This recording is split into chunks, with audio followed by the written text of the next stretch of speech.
many legal scholars have been weighing in on this, saying the Supreme Court could intervene right now in this case and shut it down. They have the authority to do so. I don't know if they do. That's what some people are arguing. Either way, this case against Trump, everything we know about it, there's no underlying crime. We don't know what it is. It's beyond a statute of limitations.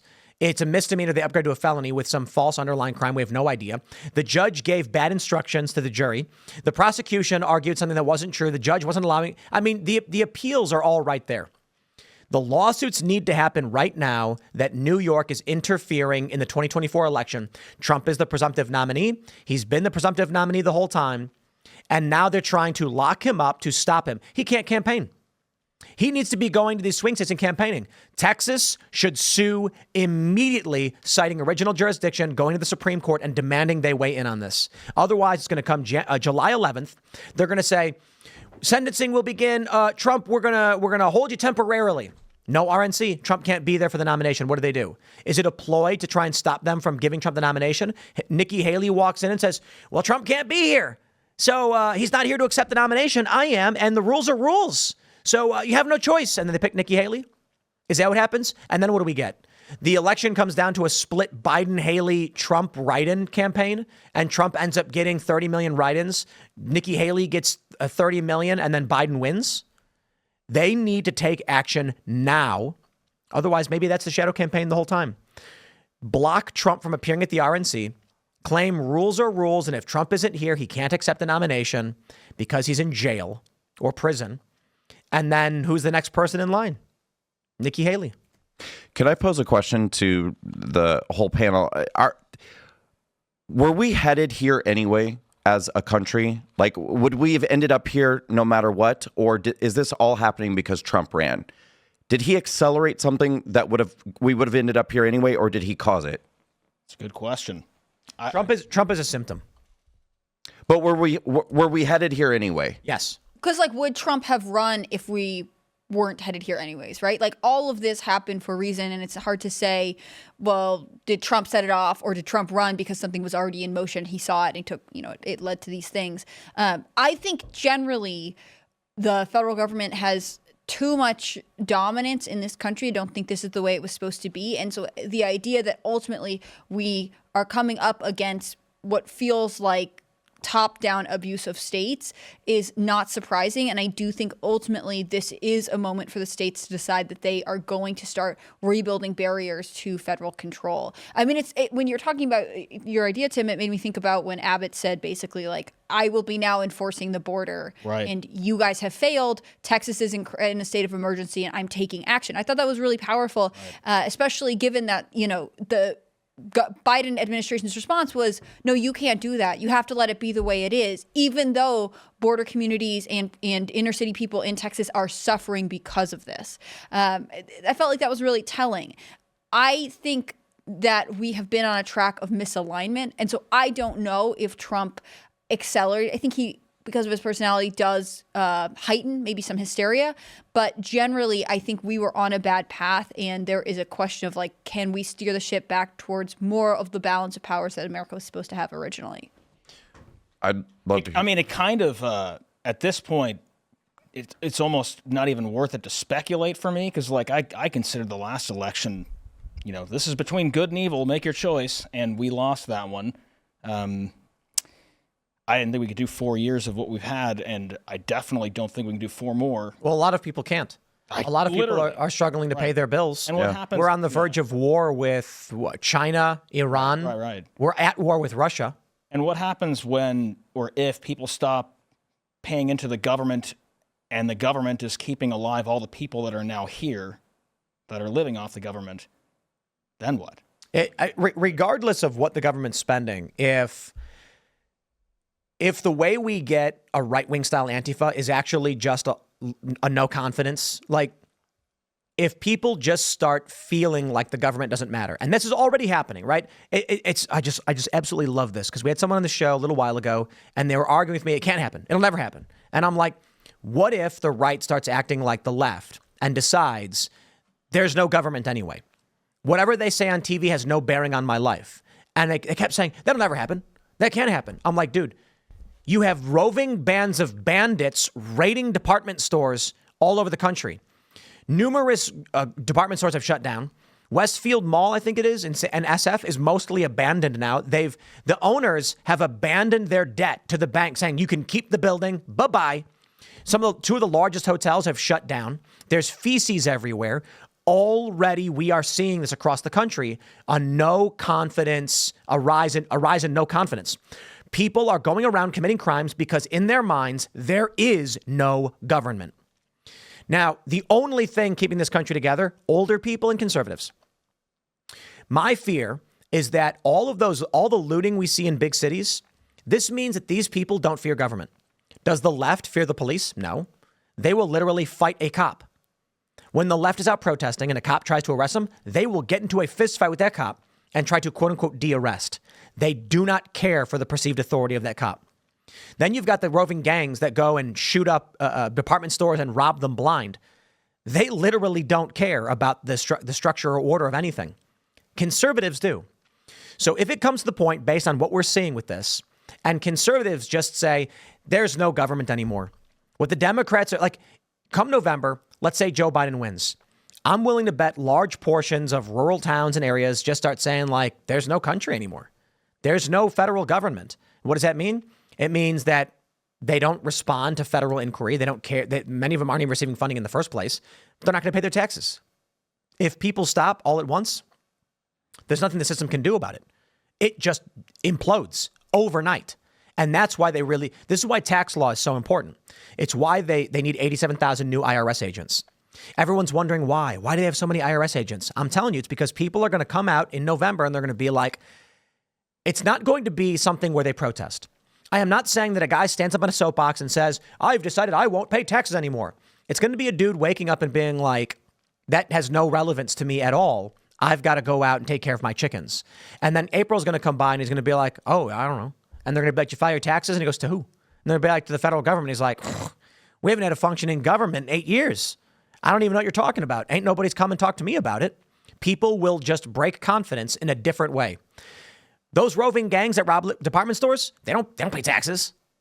They've broken from society in a different way. Conservative rural folk and families, they abide by the system by filing their taxes regularly and filing their permits. And then if the system breaks, Trump going to jail, they might just be like, I don't know, I guess there's no government anymore. But what you're describing, I mean, if you're describing like a movement, like a mass movement of this happening, it would have to be organized. Nope. I'm not talking about a mass movement. I'm talking about a standalone complex. I'm talking about... You think that just millions of people will have the same experience? Think these roving gangs that rob department stores, do you think they're organized? Yeah. You think that there's a national coordinated effort to set up gangs in each city to rob Kohl's and department stores? No, but I think independent cells organize together, and then I think the public watches on social media and sees them get away with it, and that they're not prosecuted, nothing happens, and they think, I want free sneakers. I'm going to get a group of my friends. Let's go. What actually happens is that one guy will show up on a street corner in Chicago and he'll be like, hey, let's go to Kohl's, and then they'll run to Kohl's. That's it. With Tim on this one. I'm not. That's a fact. It's a funny fact. So it happened in I think it was Wisconsin. There's a video of it. One guy runs out of a store carrying a bunch of stuff. Other people watch him do it. They all just start running in and doing it. Yeah. It's not like they all pre-planned it. Sometimes what they'll do is they'll just post on social media. So they'll make a burner account and they'll post to be like, I'm going to be here at 7 p.m. Flash mob, flash mob, flash mob. And they don't tell anybody. They just show up, and then everyone just goes, oh, boy. During the Ferguson riots, people who were dancing in the street, they weren't looting or anything. One of the cops chucked a flashbang into the crowd. Immediately, a handful of guys run straight to a dollar store, smash the windows out, and start looting and grabbing stuff. They didn't plan it at all. As soon as the chaos hit, they were like, now's my chance. What I'm saying is the right doesn't do that. Right. But when that figurative flashbang hits, the right just might be like, I don't know, I guess. And then they just stop cooperating with the system.